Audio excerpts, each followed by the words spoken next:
Priyadarshini. நான் வந்து group 4 2018 Feb 11 அந்த எக்ஸாமில் கிளியர் பண்ணியிருக்கேன். நான் வந்து சென்னை ஐஏஎஸ் அகாடமியில் ஃபஸ்ட் டைம் தான் நான் அட்டன் பண்ணேன். ஸோ நான் இங்கே வந்து சென்ட்ரல் லிமிட்ஸில் திருவண்ணாமலை சென்னை ஐஏஎஸ் அகாடமியில்.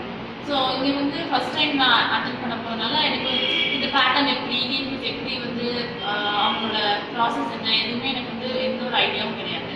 பட் இங்கே வந்தப்பறம் லைக் எந்த மாதிரி அந்த ஸ்கோரிங் சப்ஜெக்ட்ஸு என்ன மாதிரி ப்ராசஸில் நம்ம போகிறது அப்படி சொல்லிட்டு கோபிநாத் சார் ரொம்ப கைட் பண்ணார். அதுக்கப்புறம் இண்டிவிஜுவலாக நம்ம சப்ஜெக்ட் டீச்சர்ஸ் இருந்தாங்க. ஸோ அதில் ராகுல் சார் வந்து இங்கிலீஷ் நல்லா கைட் பண்ணாங்க. ஸோ ஏன்னா இங்கிலீஷ் வந்து almost like half the well crossing மாதிரி. ஸோ அதனால் இங்கிலீஷ் நல்லா கைட் பண்ணனால ஸோ அது ஒரு 95 கொஸ்டின்ஸ் கிட்ட போட்டதுனால ஆல்மோஸ்ட் அதை வந்து கிராஸ் பண்ண மாதிரி இருந்துச்சு. அப்புறம் மேக்ஸுக்கு வந்து எங்களுக்கு மணிகண்டன் சார் இருக்காரு. ஸோ அவருமே நல்லா கைட் பண்ணாருங்க. தென் ஹிஸ்ட்ரிக்கு எல்ஏ காந்தி சார் இருக்காரு. ஸோ அவருமே எந்தெந்த ஏரியாஸில் எந்த ஏன்ஷியன்ட் இந்தியாவாக இருக்கட்டும் எந்தெந்த இதில் எந்தெந்த படிக்கணும்னு சொல்லிட்டு நல்லா கைட் பண்ணார். இதெல்லாம் ஒரு பக்கம் இருக்கிறப்போ டெஸ்ட் பேட்டர்ன் வந்து நல்லா ஷெடியூல் பண்ணி வச்சுருந்தாங்க. இப்போ ஃபுல் டெஸ்ட்டாக இருக்கட்டும் டெய்லி எல்லா வீக்கெண்ட் கிளாஸ் தான் நான் சேர்ந்துருந்தது.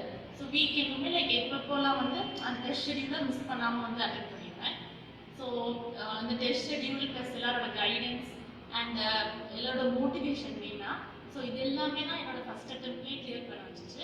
இப்போ கரண்ட்டாக நான் குரூப் 2வும் எழுத போகிறேன். ஸோ அதுக்கும் இதே மாதிரி எஃபர்ட் தான் நான் போட்டுட்ருக்கேன். ஸோ பார்க்கலாம். ஸோ அதே மாதிரி எல்லோரும் கண்டிப்பாக அவங்களோட motivation and hard work and God's grace அதுதான் இதுதான் வந்து வெற்றியோட ரகசியம்.